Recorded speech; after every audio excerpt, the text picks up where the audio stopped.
నమస్తే BTV7 news కు స్వాగతం. నేను మీ సోని. వార్త వివరాలకు వెళ్తే చంద్రబాబు లడ్డు అడ్డం పెట్టుకొని పూజలు చేస్తున్నారు. పవన్ కళ్యాణ్ ప్రాయశ్చిత్త దీక్షలు, జగన్మోహన్ రెడ్డి ప్రక్షాళన దీక్షలు చేస్తున్నారు అన్న ఏపీసీసీ చీఫ్ షర్మిల అన్నారు.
గత కొన్ని సంవత్సరాలుగా తెలుగుదేశం పార్టీ అయినా ప్రభుత్వం అయినా వైసీపీ ప్రభుత్వం అయినా ఇప్పుడు మళ్ళీ తెలుగుదేశం ప్రభుత్వం వచ్చింది.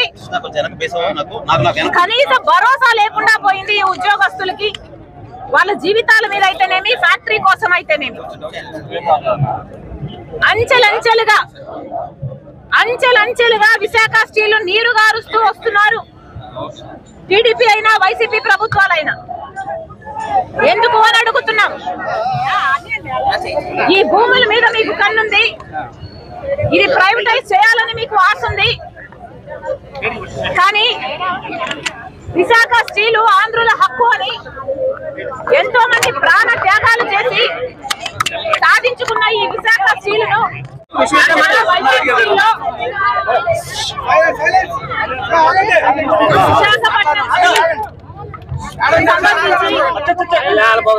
4,000 మంది కాంట్రాక్ట్ ఉద్యోగస్తులని కనీసం నోటీసు కూడా ఇవ్వకుండా తొలగించడం జరిగింది. 14,000 మంది కాంట్రాక్ట్ కార్మికులు ఉన్నారు. 4-5 నెలల నుంచి వాళ్లకు జీతాలు ఇవ్వలేదు. వీళ్ళలో చాలా మంది నిర్వాసితులు,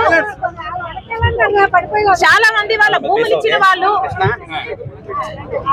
వాళ్ళకు ఉద్యోగాలు ఇస్తాము అని మాట ఇచ్చారు. ఈరోజు కనీసం కాంట్రాక్ట్ ఉద్యోగాలు చేసుకుంటున్న వీళ్లకు ఉన్న భరోసా కూడా తొలగిస్తూ కనీసం నోటీస్ కూడా ఇవ్వకుండా 4,000 మందిని తొలగించడం జరిగింది. ఇది దుర్మార్గం కాకపోతే ఏమిటి అని ప్రశ్నిస్తున్నాం. విశాఖ స్టీల్ అన్నది ఆంధ్ర రాష్ట్రానికే తలమానికం. మనందరం తలెత్తుకొని చెప్పుకునేది, గర్వంగా ఫీల్ అయ్యేది విశాఖ స్టీల్. కాంగ్రెస్ పార్టీ ఒకప్పుడు సాధ్యం చేసిన ప్రాజెక్టు, కాంగ్రెస్ పార్టీ ఒకప్పుడు నిలబెట్టిన ప్రాజెక్టు. రాష్ట్రంలో నేటి నుంచి చెత్త పన్ను రద్దు చేస్తున్నట్లు సీఎం చంద్రబాబు నాయుడు ప్రకటించారు. వాళ్ళు సిగ్గు లేకుండా రోడ్డు మీద మాట్లాడుతూ ఉంటారు. అందుకే ఆ రోజు చెప్పా, ఎన్నికల కంటే ముందు చెత్త ప్రభుత్వం అని. చెత్త మీద పన్నేశారు గాని చెత్త మాత్రం తొలగించలేదు. ఇంకా ఒక మాట చెప్పాలంటే ఎంత చెత్త ప్రభుత్వం అంటే చెత్త తొలగించకుండా చెత్త మీద పన్నేసి కావాలని ఆ చెత్త తీసుకొచ్చి మన షాపుల ముందు వేసే పరిస్థితికి వచ్చారు. అందుకే ఈ రోజు అనౌన్స్ చేస్తున్నా, ఎక్కడ కూడా చెత్త మీద పన్నేయడానికి వీలు లేదు, రద్దు చేస్తున్నాం.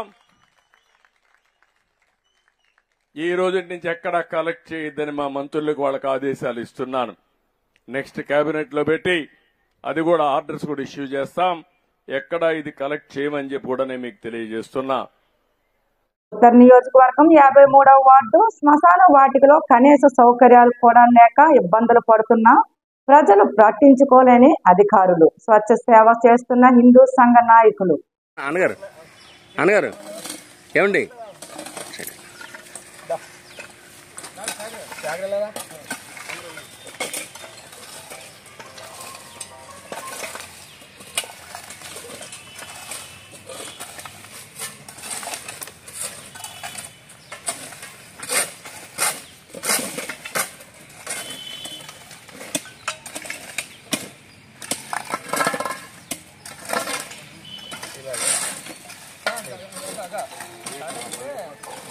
అట్లీస్ట్ మనం దారి చేస్తున్నాం.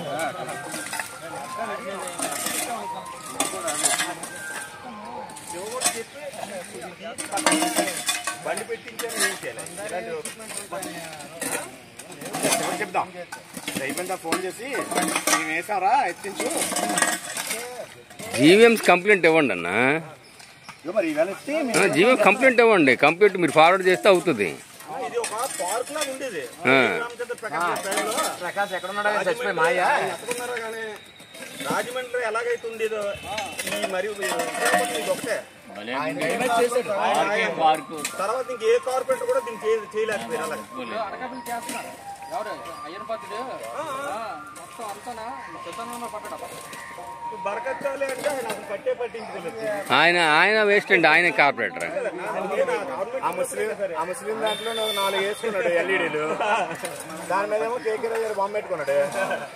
మనం ఒక్కటి ఇక్కడ ఎవడో ఏంటంటే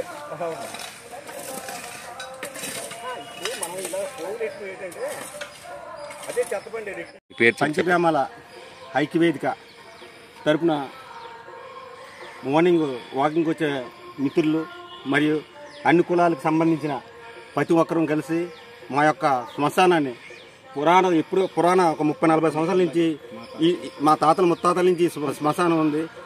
వేగి రామచంద్ర గారు ప్రకాష్ టైంలో ఇది ఒక అద్భుతమైన పార్క్ కింద ఉండేది.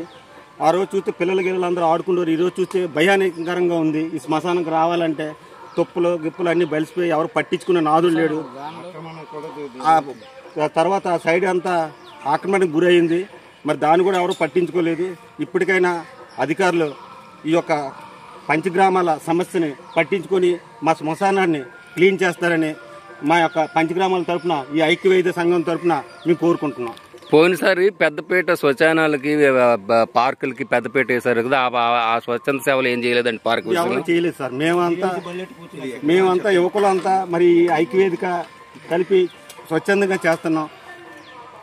మా పూర్వీకులు గుర్తింపుగా జ్ఞాపకార్థంగా ఈ యొక్క శ్మశానం నీట్గా ఉండాలనే ఒక సంకల్పంతో చేస్తున్నాం తప్ప వేరే ఆలోచన కానీ వేరే ఉద్దేశాలు కానీ ఏమీ లేవు.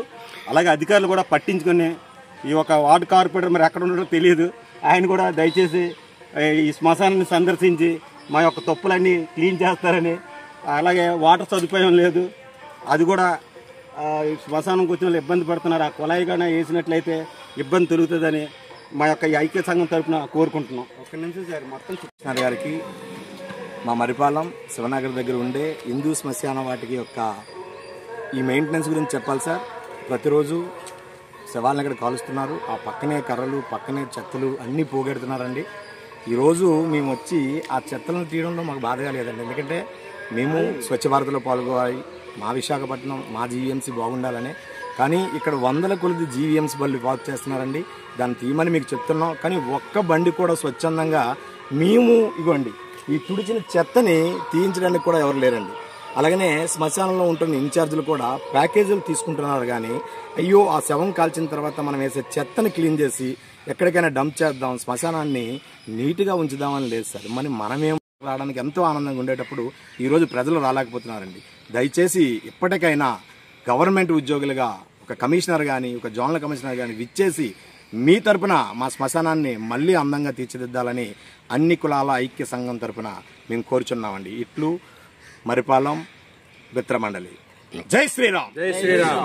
100 రోజుల పాలనలో కూటమి ప్రభుత్వం పూర్తిగా విఫలమైందని, విద్య, వైద్యం, రైతులకు, భవన కార్మికులకు రాష్ట్రంలో ప్రభుత్వం తీరని అన్యాయం చేసిందని విజయనగరం జిల్లా జడ్పీ చైర్పర్సన్ మజ్జి శ్రీనివాసరావు విమర్శలు కురిపించారు.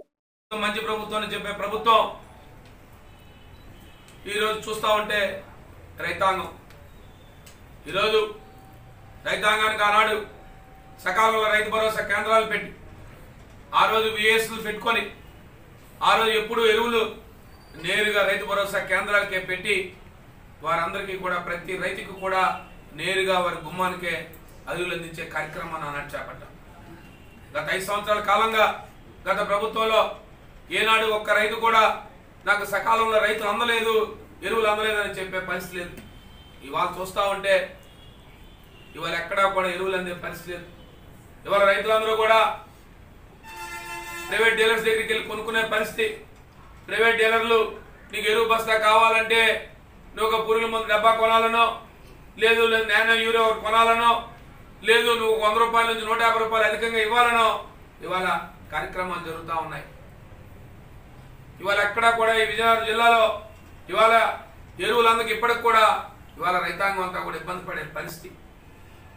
మరి సుమారుగా పక్కనే ఉన్న జిల్లాలో మంత్రి గారు ఉన్నారు, మరి మన అగ్రికల్చర్ మినిస్టర్ గారు, వ్యవసాయ శాఖ మంత్రి గారు. ఇవాళ వ్యవసాయ శాఖ మంత్రి గారు మొన్నటి రోజు చూసాం, ఒక 20 రోజుల క్రితం అక్కడ జిల్లా పరిషత్ సర్వసభ సమావేశం జరిగితే శ్రీకాకుళం జిల్లాలో అక్కడున్న స్థానిక శాసనసభ్యులే మా ప్రభుత్వం సకాలంలో ఎరువులు ఇవ్వలేక రైతులు విఫలం చెందామని చెప్పి వారు నేరుగానే చెప్పే పరిస్థితి వచ్చింది. ఇది ఇవాళ ఈ రాష్ట్రంలో కానీ జిల్లాలో కానీ జరుగుతున్న పరిస్థితి, ముఖ్యంగా విజయనగరం జిల్లాలో.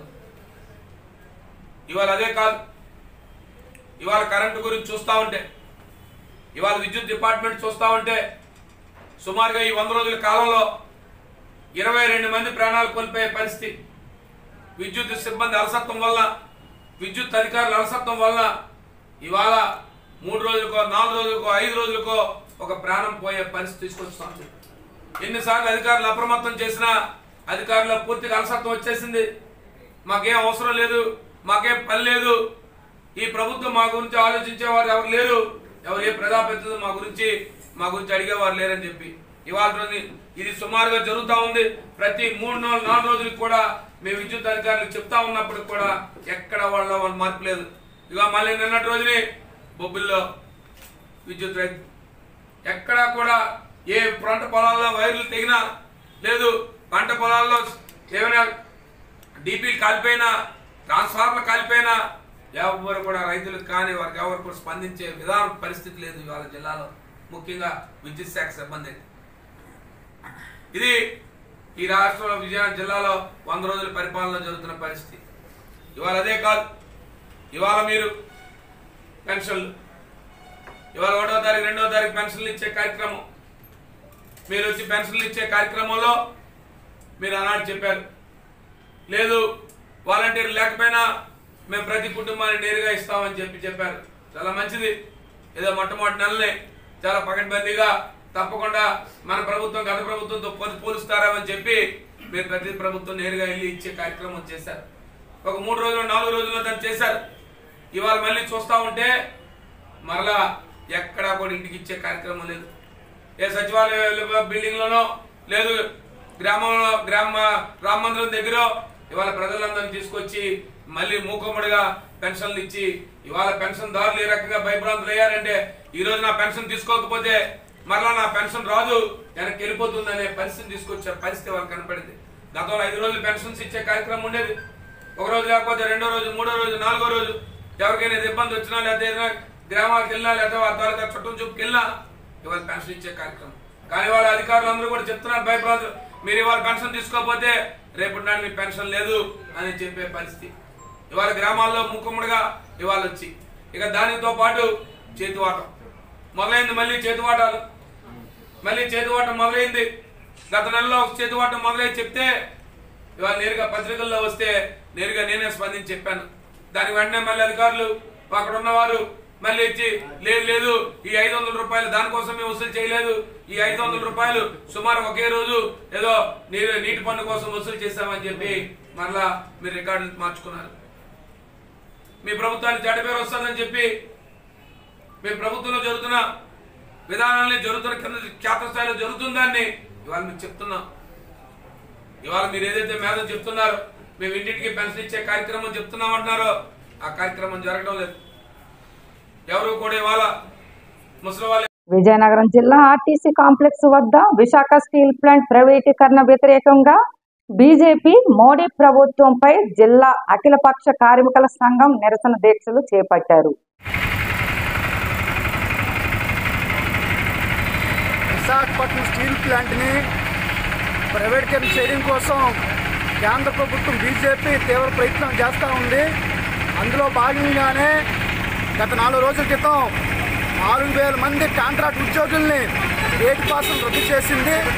ప్రైవేటీకరణ చేస్తామని చెప్పేసి బ్లాస్ట్ ఫర్నిచర్ని 2 ఆపేసింది.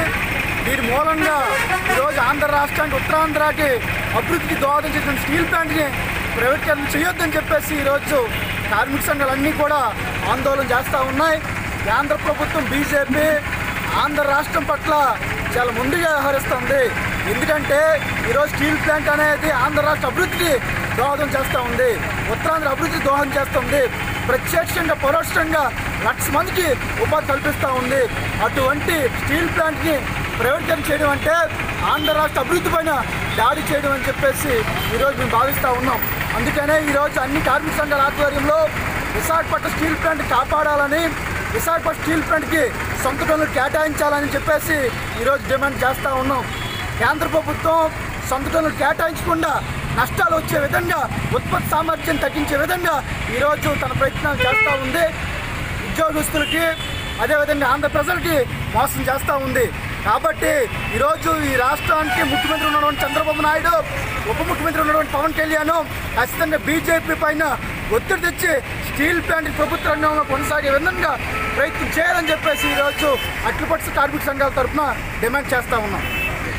విశాఖ విషయంలోన ప్రైవేటీకరణ విషయంలో తల్లే తన బిడ్డల్ని గొంతు దుడిమేస్తే ఆ బిడ్డల్ని ఎవరు కాపాడతారు అనే మీమాంస ఈరోజు మనందరికీ కూడా ఎదురవుతుంది. 32 మంది రక్తతర్పణతో సాధించుకున్న స్టీల్ ప్లాంట్ మన సెంటిమెంట్ అంటున్నాం. అనకాపల్లి పార్లమెంట్ సభ్యులు CM Ramesh railway parliament standing committee chairman గా నియమితులైన తొలిసారిగా ఉమ్మడి విశాఖ జిల్లాకు ఇచ్చేస్తున్న సందర్భంగా కార్యకర్తలు, నాయకులు ఘన స్వాగతం పలికారు. భారతదేశంలోనే అత్యున్నతమైన కమిటీ రైల్వే స్టాండింగ్ కమిటీ చైర్మన్గా నన్ను ఎంపిక చేసిన ప్రధానమంత్రి నరేంద్ర మోడీ గారికి, పార్టీ అధ్యక్షులు జేపీ నడ్డా గారికి, అలాగే హోంశాఖ మంత్రులు అమిత్ షా గారికి ధన్యవాదాలు తెలుపుకుంటూ, రైల్వే ఉండే కమిటీలలో రైల్వే కమిటీ చాలా ఇంపార్టెంట్. మనకు కూడా చాలా ఇష్యూస్ ఉన్నాయి. దీనివల్ల ప్రయాణికులకు ఏ విధంగా ఇంకా మంచి సౌకర్యాలు కల్పించాలి, అలాగే ఫ్లైట్ కారిడార్ను ఏ విధంగా డెవలప్ చేయాలి. ఎందుకంటే రైల్వేస్లో డెవలప్మెంట్ చేయడానికి చాలా ఉంది. ప్రధానమంత్రి కూడా ఈ రైల్వేస్ రూట్స్ అయితే ఏ విధంగా డెవలప్ చేశారో రైల్వేస్లో డెవలప్ చేశారని చెప్పేసి దృఢ సంకల్పంతో ఉన్నారు. దీనికి ఈ కమిటీ తోడ్పడుతుంది. ఈ బాధ్యత ఇచ్చిన దానికి ధన్యవాదాలు తెలియజేసుకుంటూ ఇక్కడ వచ్చిన ఈరోజు నాయకులందరికీ కూడా థ్యాంక్స్ తెలియజేస్తున్నాను. రైల్వే జోన్ ఆల్రెడీ అంతా రెడీగానే ఉంది. ల్యాండ్ ఒకటి సెలెక్ట్ చేసేసుకుంటే తొందరలోనే దానికి ఫౌండేషన్ కూడా అయిపోయింది. లేదా ఇప్పుడు 5 సంవత్సరాల కిందట మనం చూసాము, రైల్వే మినిస్టర్ డైరెక్ట్గా పార్లమెంట్లో చెప్పాడు స్టేట్ గవర్నమెంట్ ల్యాండ్ అడుగుతుంటే ఇవ్వలేదని. ఇప్పుడు మన ముఖ్యమంత్రి చంద్రబాబు నాయుడు గారు ల్యాండ్ ఇవ్వడం జరిగింది. కాబట్టి తప్పకుండా త్వరలోనే ఫౌండేషన్ డేటు మీకు తెలియజేస్తాను. బీఆర్ఎస్ కు మహిళలు అంటే చులకన, అందుకే ట్రోల్ చేస్తున్నారు అన్న మంత్రి సీతక్క. వస్తే వాళ్ళ మీద అనేక దుష్ప్రచారాలు చేసి భర్తలను తాగిచ్చి కొట్టించినటువంటి సందర్భాలు అవన్నీ కూడా బయట ఎదుర్కొని ఈరోజు మహిళలు, లక్షలాది మంది మహిళలు సంఘాలుగా ఏర్పడి కుటుంబాలను చూసుకుంటున్నారు, ఉద్యోగాలు చేస్తున్నారు, ఊర్లు వెళ్తున్నారు, ఊర్లలో ప్రజాప్రతినిధులు ఉన్నారు, రాష్ట్రాలు జిల్లాలు వెళ్తున్నారు. కానీ బీఆర్ఎస్ లో ఉన్నటువంటి దుర్మార్గమైనటువంటి ఫ్యూడల్ భావజాలం మాత్రం ఆడోళ్లను, ఆడ కూతుళ్లను అత్యంత అవమానకరంగా మరి ట్రోల్ చేసి 1000 ఏళ్ళు వెనుకకు నెట్టాలి, మళ్లీ దొరతనమే ముందుండాలనేటువంటి దుష్ట సాంప్రదాయాన్ని వాళ్ళు సోషల్ మీడియాల ద్వారా ప్రచారం చేస్తారు. సమాజంలో ఉన్నటువంటి మహిళలందరూ కూడా ఆలోచించండి. అదేవిధంగా ఆడబిడ్డల్ని కన్నా తల్లిదండ్రులు కానీ సపోర్ట్ చేసే మా అన్నదమ్ములు కూడా ఆలోచించి ఈ బీఆర్ఎస్ పార్టీ చేస్తున్నటువంటి ఇలాంటి దుష్ప్రచారానికి చెక్ పెట్టాలి. ఆమె ఒక ఇన్ఛార్జ్ మంత్రిగా పోతే, ఒక ఎమ్మెల్యే ఒక దండేస్తే, దాన్ని ఒక ఎంపీ దండేస్తే దాన్ని కూడా అత్యంత దుర్మార్గంగా నీచంగా ప్రచారం చేస్తున్నారు. మీకు అక్క చెల్లెలు లేరా? మీకు బిడ్డలు లేరా? మీ ఇంట్లో అమ్మలు లేరా? ప్రతి ఒక్కరు తప్పు చేసిన వాళ్ళు ఉంటే తప్పు మాట్లాడితే కదా, ఇట్లాంటి వాటిని కూడా ఈ రకంగా మాట్లాడితే ఆడవాళ్ళు ఇంకా రాజకీయాల్లోకి రాగలుగుతారా?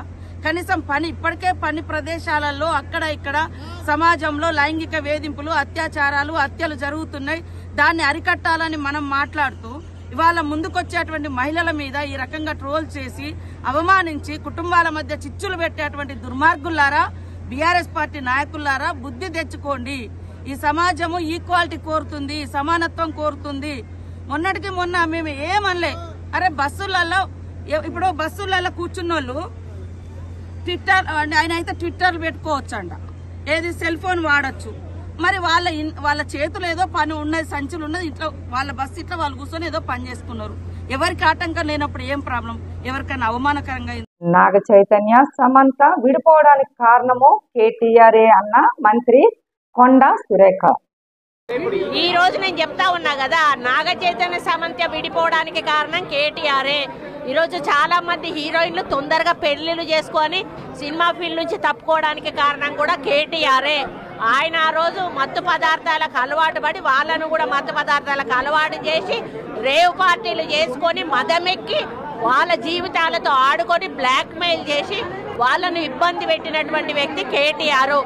అది అందరికీ కూడా తెలుసు, సినిమా ఫీల్డ్ లో అందరికీ తెలుసు, అది ఓపెన్ రహస్యము. సీఎం రేవంత్ రెడ్డిపై ఘాటు వ్యాఖ్యలు చేసిన బీఆర్ఎస్ వర్కింగ్ ప్రెసిడెంట్ కేటీఆర్. నేను రేవంత్ రెడ్డికి ఒకటే చెప్తున్నా, నీకేమైనా బుద్ధి జ్ఞానం ఉంటే, సిగ్గు లజ్జ ఉంటే, నిన్ననే హైకోర్టు నానా దొబ్బులు దొబ్బింది మిమ్మల్ని, నిన్ననే తిట్టింది హైకోర్టు. ఎందుకు చేస్తున్నా ఇష్టం ఉన్నట్టు బుద్ధి జ్ఞానం లేదా అని. అయినా నీకు సిగ్గస్తలేదు. ఇవాళ మళ్ళీ పోయి అక్కడ డ్రామా చేస్తున్నావు. రేవంత్ రెడ్డి నీ భాషలనే చెప్తున్నావు, ఎందుకంటే మామూలు భాషలు చెప్తే అర్థం కాదు. నువ్వు మొగోనివే అయితే ముందు 6 గ్యారెంటీలు అమలు చేయి. ముందు ఆడపిల్లలకి ఇస్తానా నెలకు 2500 రూపాయలు, ముసలోళ్ళకి ఇస్తానా నెలకు 4000 రూపాయలు, రైతులకు రుణమాఫీ చేస్తాను 2 లక్షలు అది చేయి. 10,000 కాదు 15,000 ఇస్తాను. ఈ ఆటో డ్రైవర్లు చచ్చిపోతాండ్రు, వాళ్ళకి ఏదో బోర్డు పెడతా నెలకు 1000 రూపాయలు ఇస్తాను. ఇక్కడ మా వాళ్ళు కొంతమంది హోంగార్డులు కూడా ఉండొచ్చు, ఆ హోంగార్డులకు జీతాలు వెళ్ళవు, 4-5 నెలల నుంచి జీతాలు దిక్కులేవు. గా పని చేయి, పేదవాళ్ళని ఆదుకో. బస్తీలలో ఉన్న వాళ్లకు దమ్ముంటే కేసీఆర్ 1,00,000 డబుల్ బెడ్రూమ్ ఇల్లు కడితే మొగోని అయితే నువ్వు 2 లక్షలు కట్టు, వద్దంటలేం. కానీ ఉన్న ఇంట్లోకి వెళ్ళి తీసి బయట వారేస్తామంటే మాత్రం ఊకోమెట్టి పరిస్థితులు అనే మాట నేను విజ్ఞప్తి చేస్తా ఉన్నా. ఈ వార్తలు ఇంతటితో సమాప్తం. రేపు మళ్ళీ ఇదే సమయానికి మరిన్ని వార్తలతో కలుసుకుందాం.